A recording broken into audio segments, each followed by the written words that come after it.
దేవుని స్తుతించుట మనం మానకూడదు, దేవుని ప్రార్థించుట మనం మానకూడదు. ఏదైనా మానుకో.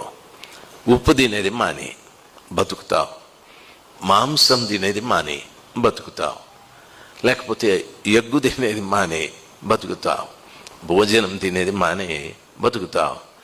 స్తుతి ప్రార్థన అనేది మానకూడదు.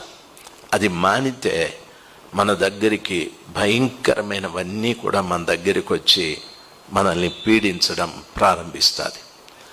ఒకసారి మీరు 109వ కీర్తన 1 నుండి 4వ వచనం వరకు చదవండి. 109వ కీర్తన, దయచేసి బిడ్డలు 109వ కీర్తన 1 నుండి 4వ వచనం వరకు చదవండి.